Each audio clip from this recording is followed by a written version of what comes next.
Hi, I'm Sarah Bunwell, the editor of fundoperator.com, and I'm here with Mary-Patricia Hall, Data Governance and Reporting Teams Manager at Ruffer. Mary-Patricia is speaking at our Fund Operations Summit Europe later this year, so ahead of that, I just wanted to catch up with her to get a little bit of a flavour of what she's going to be talking about. Hi, thanks for joining. Yeah, thank you. So my first question is, and this is quite a big one, so apologies for that. To what extent does the fund management industry have a skills shortage problem? And what are some of the greatest gaps in knowledge that you're seeing at the moment? Yeah, I mean, so there definitely is a skills shortage and a person shortage in general. So trying to find people with any levels of skills is more of a challenge, for instance. I mean, there are specific kinds of things that would be that I'm starting to really look for instance, and that would be around, say, Python or SQL.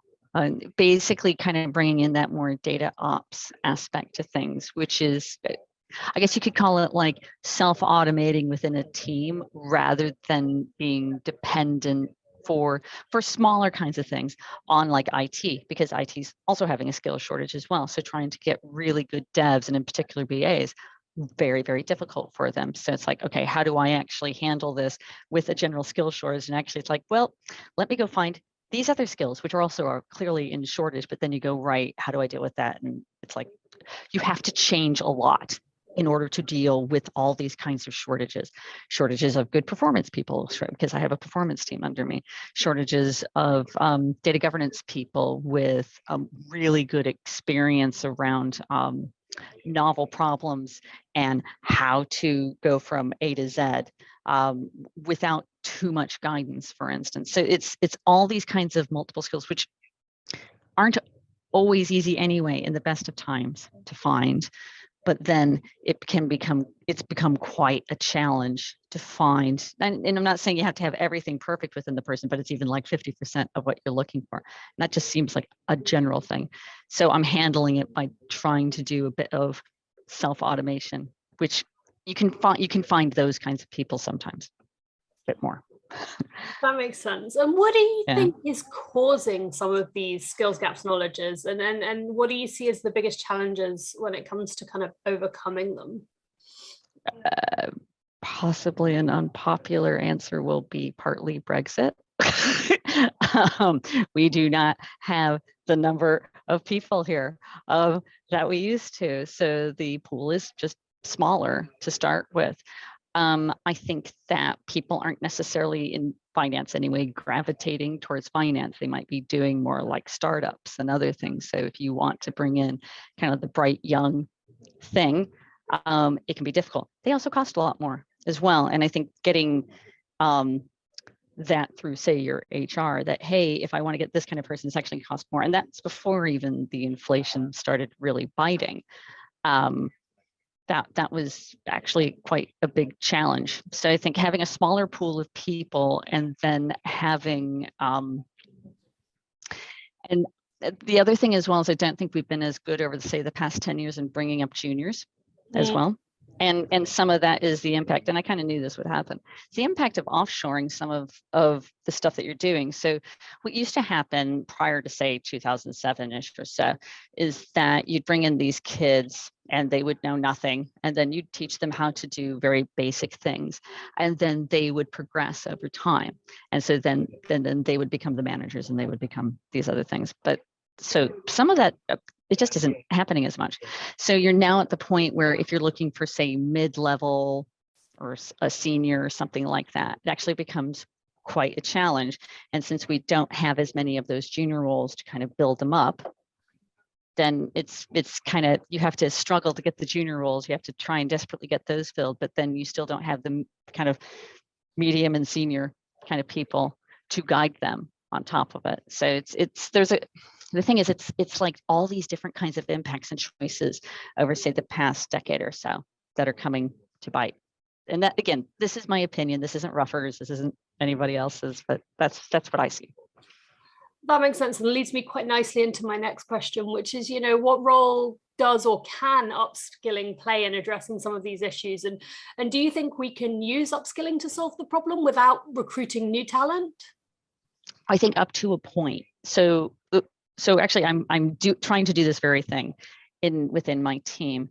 So what I did is I contacted this firm that I know, and what they do is that they train young people, graduates or people who've come from other industries in SQL and Python, and brought in a person, basically, she's here for like 10, 12 months. And what I'm having her do, because thankfully, we have the ability to do those kinds of skills from an ops perspective, but people normally don't have time to apply that within their job. So what we're using her to do is to bring what is best practice into the team, but also assist these people in actually building out some of these new things. So it's kind of like you bring in someone to help them upskill, and it's not a permanent role. What it is, it's a way to kind of help the team kind of like level themselves up, because I think it's a difficult expectation. You consider that teams are actually quite tight everywhere I've ever been, teams are relatively tight, and it's getting tighter and tighter within what people have to do throughout the day. They don't have 5 hours to go like, let me dork around and figure out how this works, because that's kind of what you have to do if you're upskilling. How does this actually work? You're learning a new skill. Having someone there that can guide and actually do some of the maybe like harder work, and then you can start seeing how that works and everything else. It's been working really, really well. And you can apply that person as well into kind of urgent situations as well. So it's something that previously I used to try to bring BAs into teams, but I mean, that's clearly not possible now, even to help upskill people with those kinds of skills. And now it's like, well, actually, let's just try and bring the technical skills into teams, because that's where all this is going, where people need to have, those kinds of skills there. That's for me what upskilling is. But you have to give them the support. You can't just say, well, I'm giving you like these things to go learn online or something. That's not, I honestly think that that's just like going like that. And as a manager, as a firm, we can't do that. If we're telling people that they have to go do that, then we have to give them the honest ability to be able to do that. That makes sense. It's a really interesting approach as well. And talking about skills, and you've mentioned Python a few times, etc. Obviously the skills that people need now are very different to the skills that we knew people needed, say 20 or even 10 years ago. I'd say even 10 years ago, even 10 years ago, totally different. Exactly that. So kind of looking to the future, how can fund operators, asset managers, consultants, etc., make sure that they're considering the right skills for the future when they're making their new hires? How can they kind of predict what they're going to need next? Well, in some ways, it's what you want to hire for, in my mind, is that's where it comes down to almost personality. It's not necessarily like that actual skill. Is this person capable and willing? And not only is capable and willing, but actually wanting to go learn new things, the novel, when it arrives. You can't have an entire team of that, but you're going to have people who have that kind of inclination and drive. Then you're not actually, what's the best way to put it? You're not like as, oh my God, if I don't have this person who specifically has Python. Well, it's like, okay, maybe in 5 years, no one's going to actually really want to use Python because it's Python times 50 or something. I don't know. Whatever name they come up with next, whatever new language and database management and everything else they come up with, they'll come up with something else. So the question is, do you have people who have some basic technical skills? And when I say basic, it's like, do they understand how spreadsheets work? Do they understand kind of like how technology works? Are they interested in that kind of thing and how it impacts their role? And then you go, fine, I can use you to then actually build you up. So you do, so it's again, part of that upskilling, but they have to have that willingness to learn. You can't, honestly, I have in the past tried to get, take the horse to water, but it's that saying, you can't make them drink. You just can't. Some people just aren't physically capable of it.